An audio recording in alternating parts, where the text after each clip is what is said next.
Theo, go ahead. So I have to say something now? Well, no, Tell us where you are.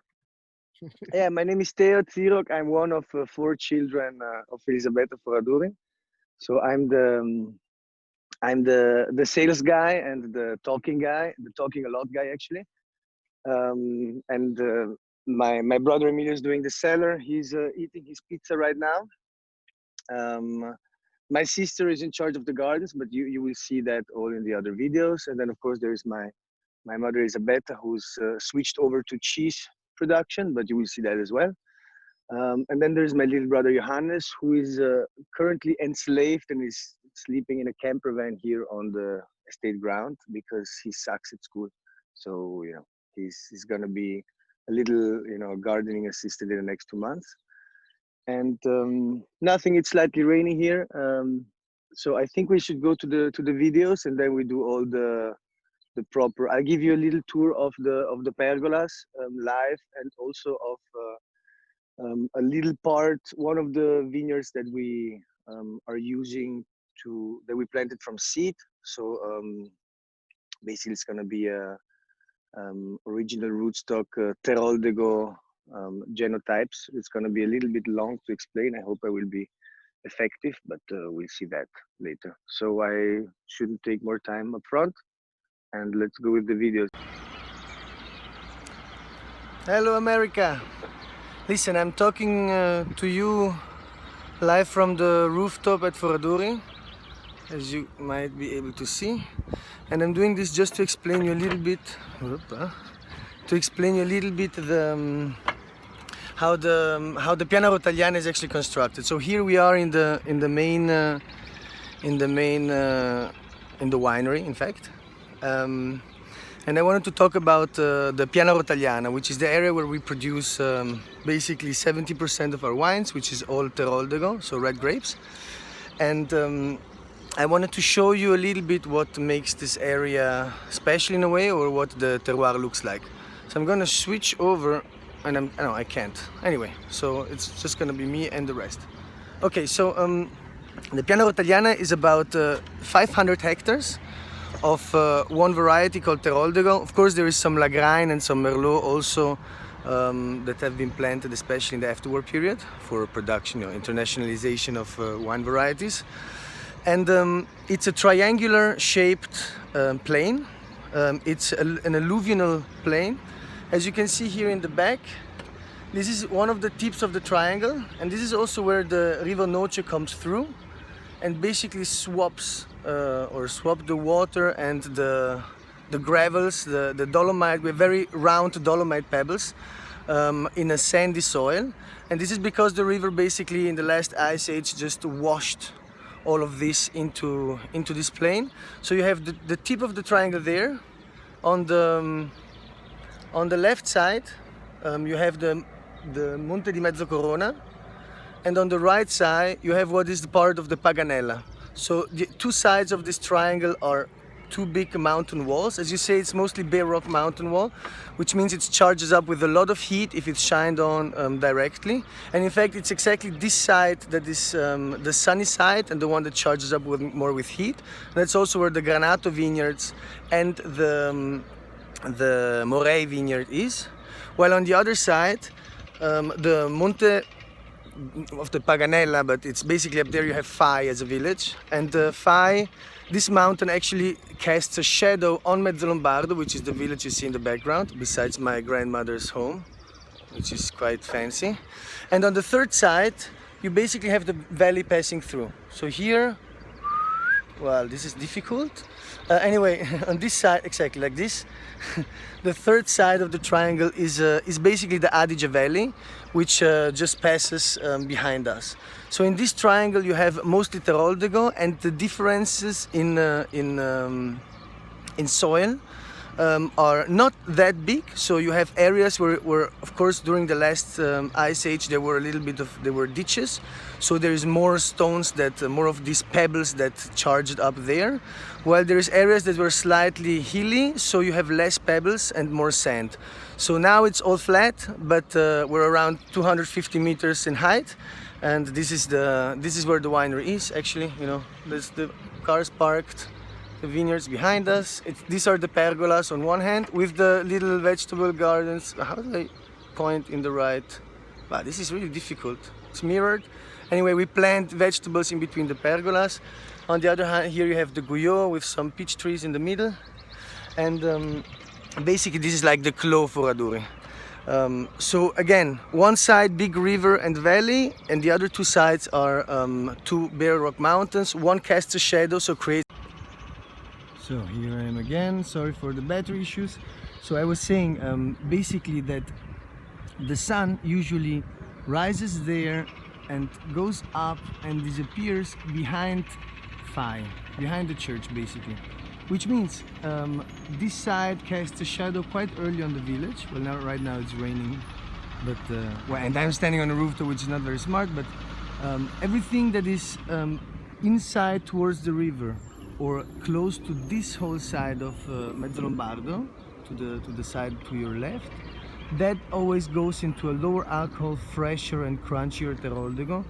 While if we move to the right, the Monte di Mezzocorona is the wall that charges up with a lot of heat and sunshine, so that's acting like a kind of a heating system for the valley. So especially in warmer vintages, it reflects heat and warmness back to the vineyards, and this gives for more intense, more structured, and also in a way more deeply melancholic wines when it comes to Teroldego. So we have more alcohol and less alcohol on the other side. So our vineyards are distributed a little bit around. We have 14 hectares in this big triangle. Not the ones that you're seeing here. This is just a clos around the winery. So Foradori and Sgarzon to your right, under the cast shadow in sunny days, not today. And Morey and Granato are the vineyards that are sitting closer to your left. In fact, there is a little castle right there in the mountain, if you can see it, which is quite nice to see. And that's it from here up on the roof. So, ciao ciao. So, welcome to the main vegetable garden at Foradori. This field is not very big. It's 700 square meter. It's less than a quarter of an acre, and I used the force of the vineyard team to get some really nice trellising this year. We have tomatoes growing here. This is actually a pink cherry tomato from Washington State. It's called Pink Cherry from Uprising Seeds, just in case anyone wants to order them, even if it's too late. And here we have small yellow pear-shaped cherry tomatoes growing. And last year the tomatoes were a complete jungle. I used, as you normally see it in different pictures of Italy, using those bamboo stakes for cute trellising, but it's not very efficient. And here we are all about efficiency and making production work so that the harvest can cover the demand. So I asked this year one of our employees, who is very fast in building up vineyard trellising, if he can do the same for the tomatoes. So as you see, we just use the material that we already have, and then I'm using these strings to keep the heads up of the plants. There's tomatoes coming soon, and they will then be like fixed in between here, growing up tall up to here, and then we'll top the heads, because these will grow indeterminately to the end. So this is always a runner, the crops in the back, and we have more tomatoes growing. We have lots of carrots growing. Salad is coming to an end. You see down here there's mustard blooming, curly kale. Here very bad looking zucchini, but just summer squash, they'll catch up again. It's pretty hot right now. And then I have my wild corner. This is my fantastic, always biodiversity spot. Here I have really great, cute small flowers growing. It's also from Uprising Seed. They're called Alpenglow. They're snapdragons. And this is my favorite. These are, it's a Radicchio Tardivo. It's a selection I brought from Oregon, from Ayers Creek Farm. And they're starting to bloom now. And this is the selection I did in the field, starting from seeds I got from the farm I worked in Oregon.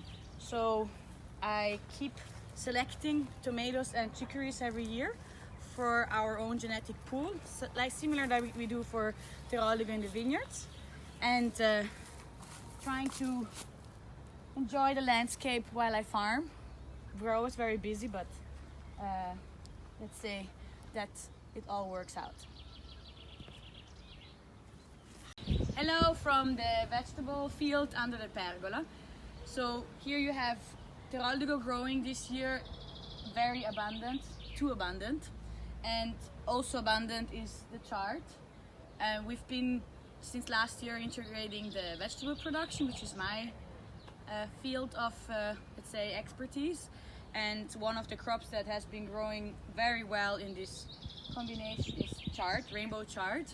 Here in Italy people don't really know about rainbow chard. I know in the US it's much more popular, and it's been only one of our different trials that we did.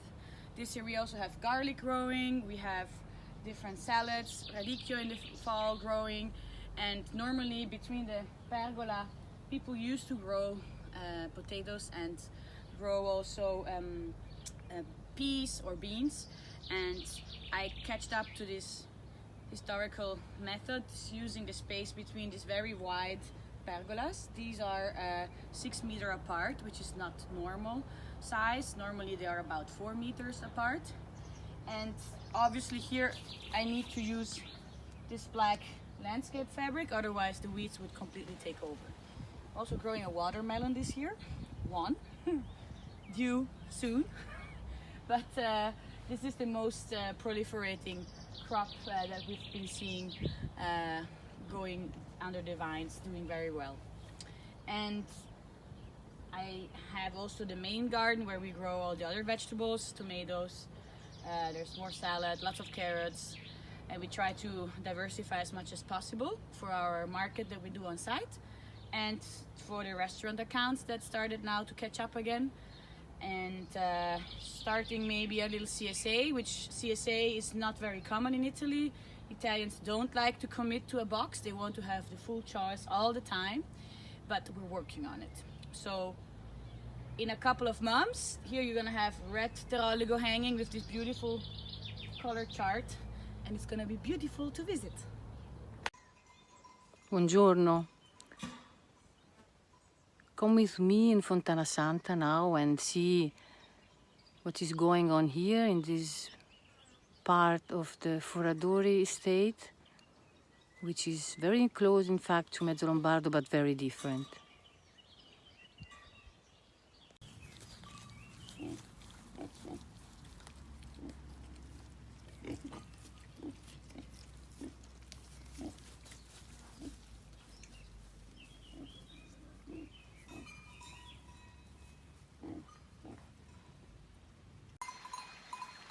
Fontana Santa is a very nice place close to Trento where Nosiola and Manzio Bianco grow. It's about 400-meter altitude, a very special rocks, clay and limestone, very healthy environment.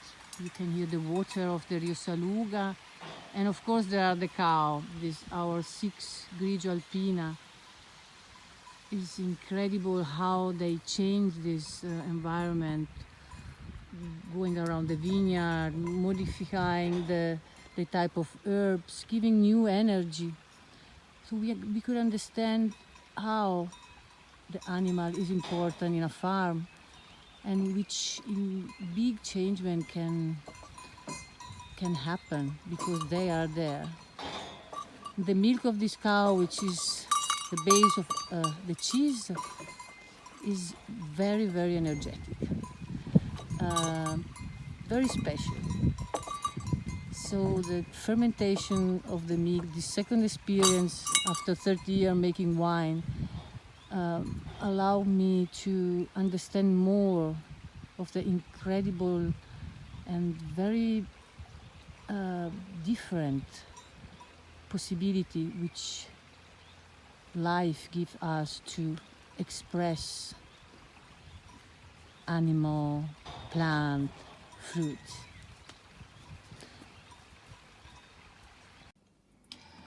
Look where the cheese age. This is an old grotta which was used in the war for keeping the people safe. And here in Fontana Santa we have this luck to can age and let go ripe the cheese in this perfect humidity and temperature. So have a look.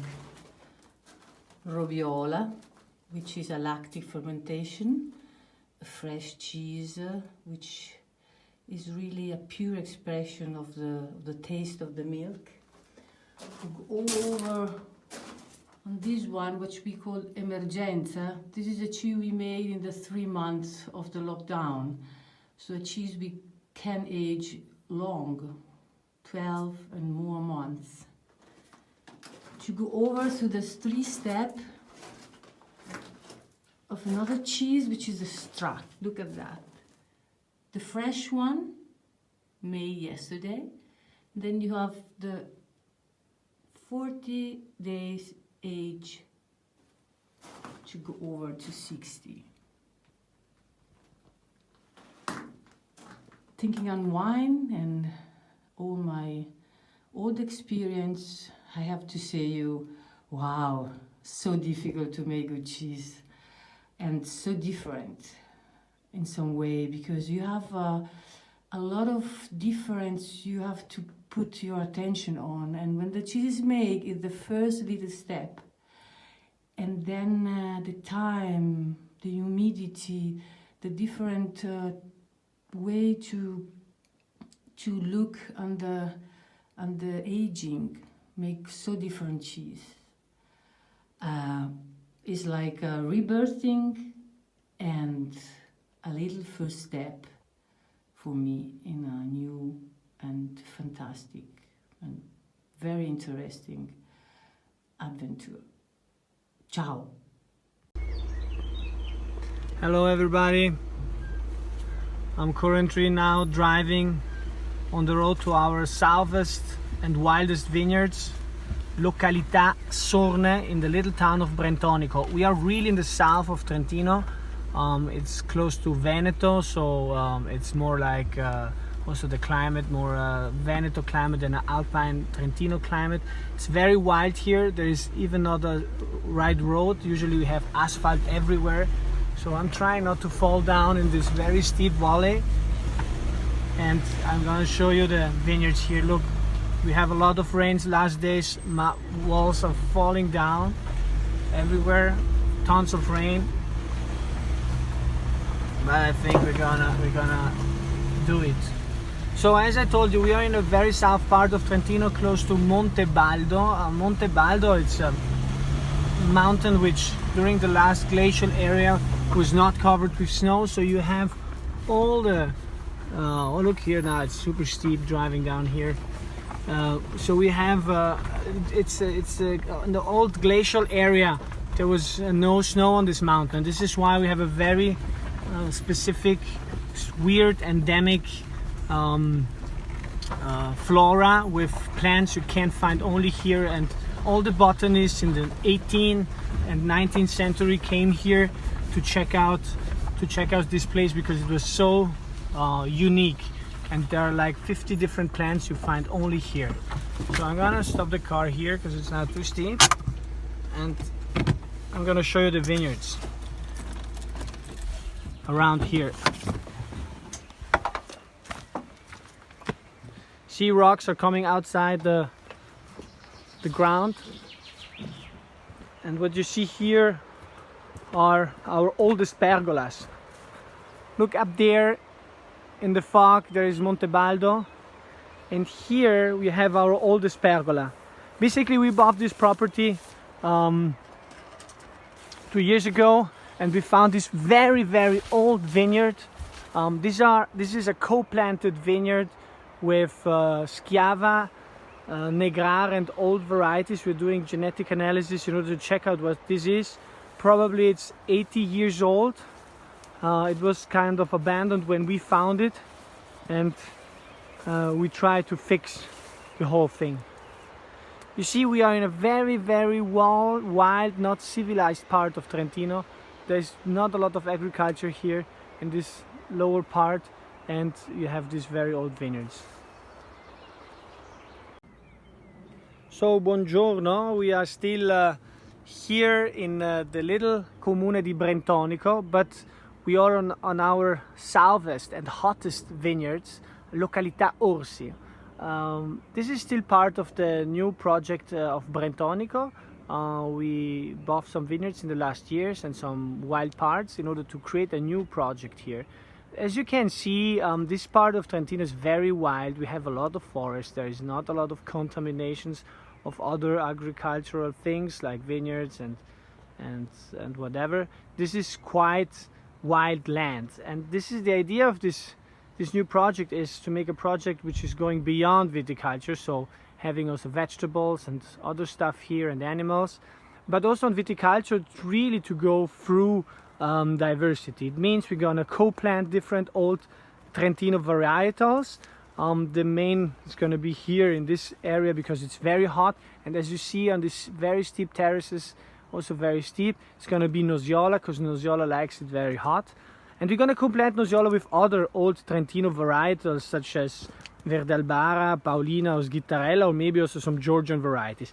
So what you see here, and the reason why I'm here, is to check out these vines. Actually, this is a rootstock. This is not a grafted vine. Actually, to be more have more details, this is a rootstock called Ruggeri, a rootstock you find in the south of Italy, mainly in Sicily and other parts of the south. And because here it's very dry and very hot usually, not the last weeks, we need very strong plants. So plants which are making deep roots and can be strong enough to support heat and hydric stress.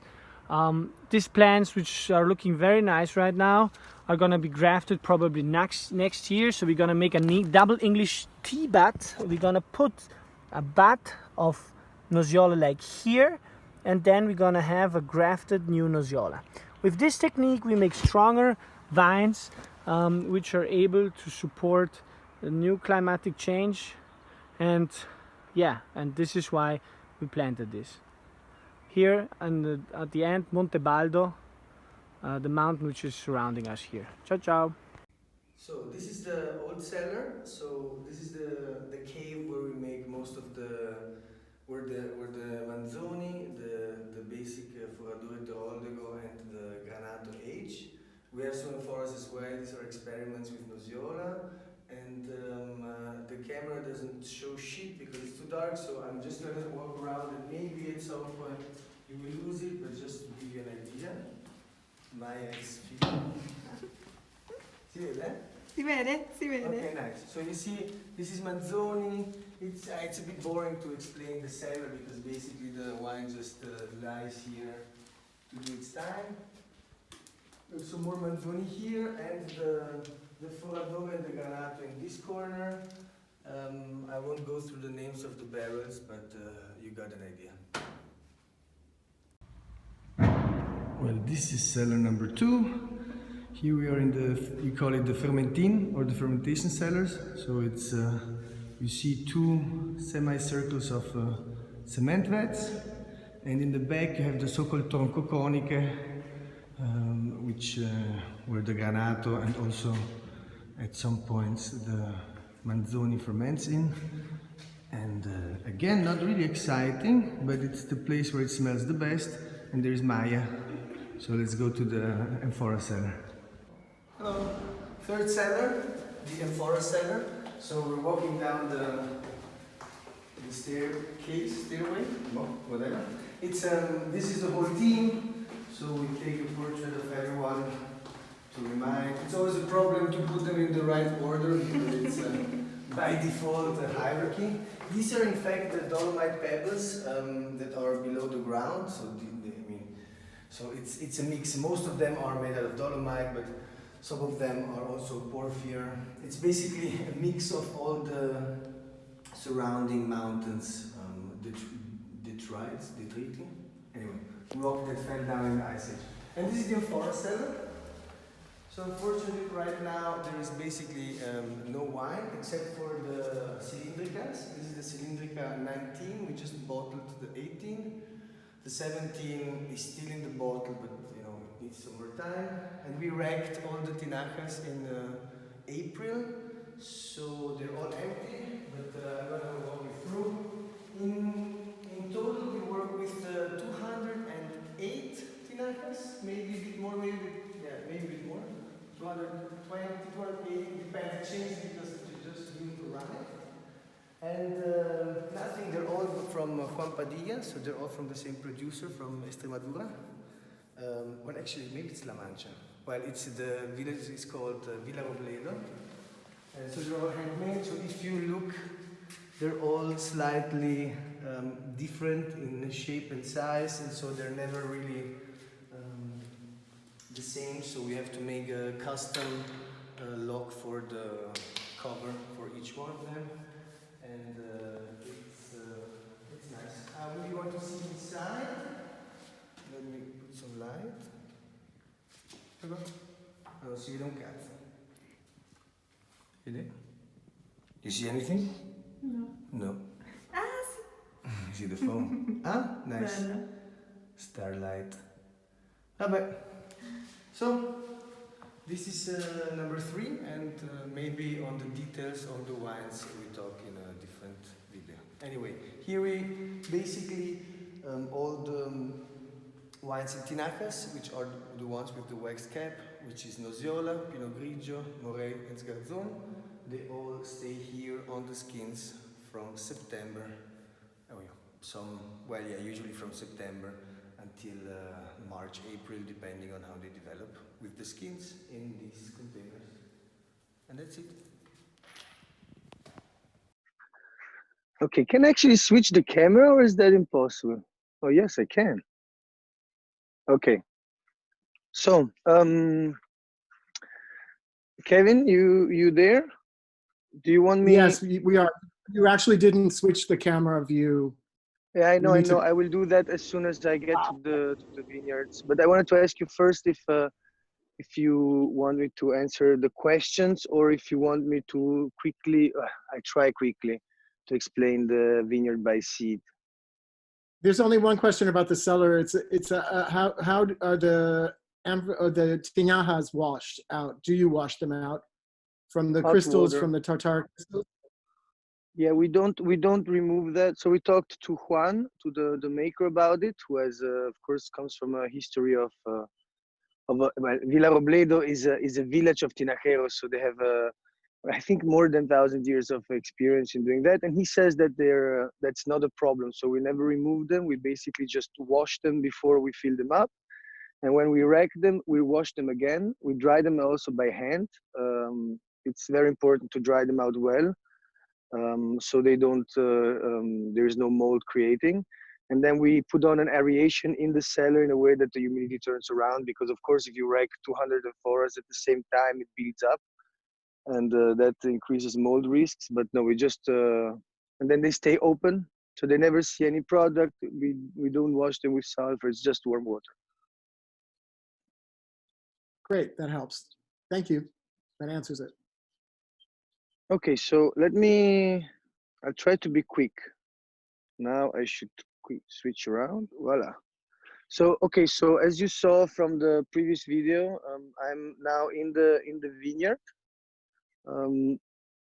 I want to show you this little triangle of the vineyard. We have 3 of those around the winery, and basically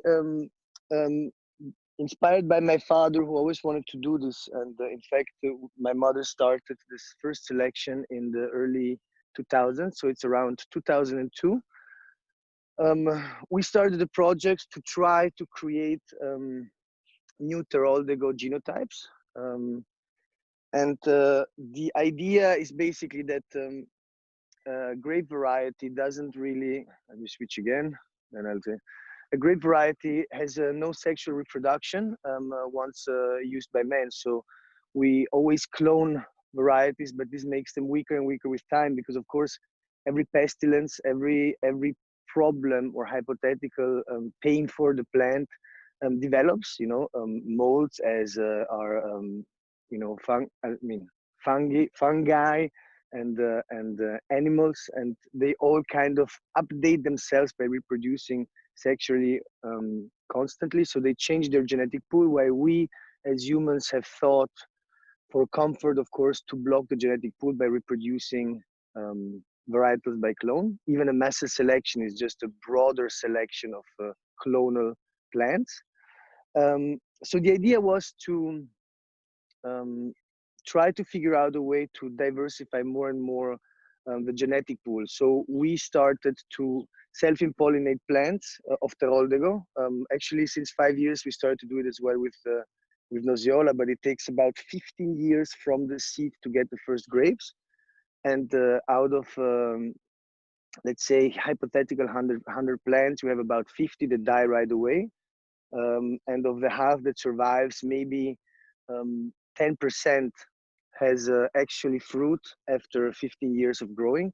So it's a very long and also painful process. But in the end, what you end up with after 15 years, and this is the first selection, you end up with completely different and variegated Teroldego genotypes, which are in fact all, they don't really have anything to do except for genetical features with Teroldego. They don't look like Teroldego, they don't taste like Teroldego. So the human hand has then to go into the vineyard, as we're doing now, do tests, to microvinifications of the grapes that come out, and select varietals that resemble Teroldego. So these are all, let me show you the leaves. So this is one. These plants are about all 15 years old. I can show you the differences. For example, you have this one. As you see, quite strong. We examined all the plants. Also, we are surveying them in terms of how they resist the pestilences. We do microvinifications to understand how good the potential juice is, if they have the right sugar to make. Look at this guy. He went quite overboard. And at the same time, with the same age, we have things like this. And if you check, the interesting part for me is the leaves. So the leaves differences are crazy. Let me just pick one. This guy, for example. This is a Teroldego leaf. At the same time, from the same genetic pool, you have something like this with much more edges. And if you go on, you have them rounder on the side. So these are all Teroldego. Some of them don't give fruit. And so after a while, we have to cut them out. Some of them give fruit. And by now, we've been able, in 20 years of work, to select what we call useful new Teroldego genotypes. And of those, we have 16 now that are red and about 7 that are white. So of course, it's with wine, it's a bit more difficult to get a consistency in genetics. It's a bit more like with humans. If you reproduce tomatoes or potatoes, and you cross them, you will have some kind of resemblance, at least in the second generation, according to Mendel's law, to their parents or their grandparents. In the Vitis vinifera, you have a really random explosion of stuff. And it's really, actually, it's the coolest part. So these are all original rootstock, so they're not grafted. So as you saw also, I'll show to you again, the reason we put the wood up like this is also that we're trying to create more wood to reproduce them. So at the moment, what we use these for, we have another different leaf, like a very round one. What we use these vineyards for next to this Teroldego child. So you see, it's kind of, could be anything. So at the moment, what we're doing is we are basically using these to replace that vineyard, that vines. So the first try was with planting the wood directly into the ground, and that had very bad, results. Most of them were dying. So now we're taking from these original rootstock, vines. We just collect the wood, reproduce it, in fact, clone it, and as soon as we have a dead vine in the vineyard, we plant a new Teroldego in it. And this for us is crucial to improve the diversity of our vineyard. So instead of, we have now about 35 genotypes in the vineyard. With this project, we will be able to go to over 100 different types of Teroldego. So this obviously means that the more diversity you have in the vineyard, the more consistency in terms of health you will have. Because if you have one type and the year that you have a shitty weather that attacks specifically the weakness of that clone, all of them will be fucked up. In this way, you not only diversify the taste, you change, you enhance it, but you're also enhancing the safety of your vineyard in a way. Unless it's hail, you know, then you're all fucked. So this is to this. It's really beautiful. In fact, we have 2 other vineyards. So this year, in fact, and I know maybe I shouldn't say this, but it was the first year, 2019, that we had enough grapes to make 1 tinaja of only new genetical Teroldego varieties. So white and red mixed. They were harvested at the same time. These guys all have completely different maturation periods. So we also, the 15 famous useful Teroldego new varietals are also planted into the vineyards according to the maturation periods, sugar, tannins, not resemblance to the taste of Teroldego, but in a way, you know, that you get into it, that they're not completely off. And maybe, you know, in 20 years when I will be 50, I can plant my first white Teroldego vineyard or something like this. So it's on the long run. So there's 2 questions. There's 2 questions about that, Theo. Yes. Check out this leaf. Cool. Are Yes, you so sharing sorry, yeah. the selections? Are you sharing it with other producers or with research areas? Or? Yes, so we started the project, in fact, because this is illegal, of course. Technically, you cannot do this as a private citizen. So this is, well, nice that I'm saying this on YouTube, but this is done with, in cooperation with the University of Milan. We started this. So the sprouting of the seeds was made in a laboratory, and then we planted them into the ground. Which, by the way, according to some Russian scientists of the 50s, especially Michurin, which is a very interesting read, by the way, he was doing it on apples. It's interesting because the DNA in the seed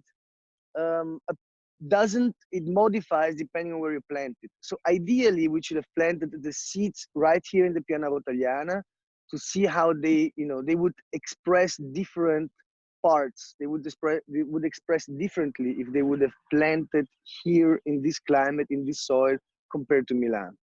But, you know, in a way, we needed the cover. So this is a university project officially. In fact, it is then, you know, shared among, I mean, if people would like to have these genotypes, I mean, these different Teroldego varieties, it would be amazing.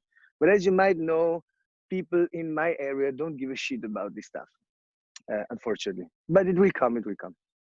In the meantime, we work on the genetic pool. And will you be expanding this to other varieties of the region? Yes, Nosiola. Yes, Nosiola. We're doing this with Nosiola. It started 6 years ago. And by now, the interesting thing is that with these vineyards, I'll just show you if I find the grape. There's another weird one. Look at this plant, for example. Very small leaves. And it's next to this guy. So, you know, these are both 100% Teroldego. This also gives you an idea of what does a variety really mean. Look at this. Like if you say, this is a crossing of Riesling and Pinot Blanc, which in fact is a Manzoni, but what does it really mean? I mean, the crossing of the 2 varieties means only technically that they come from these 2 parents, but the selection, this has, for example, problems. So, you know, we note what kind of problems they get. But in fact, the interesting part will be, to your question, let me see if I see some fruit, because the interesting part will be to do the 2nd generation. So, well, nothing. I have to find it over there. Anyway, the interesting part will be to actually start now to replant the 2nd generation. So these vineyards are Teroldego, but to have, you know, plants planted from seed from these vineyards will actually give a higher possibility of the genetics to show like the original. You know, the thing where your grandfather resembles you more than you resemble to your father or your mother. This is related to Mendel's law, so it will be very interesting to see how those new plants go, because they will resemble to the Teroldego they started from much more than these ones. And with Nosiola, it takes another 20 years to get to that point. So we'll see.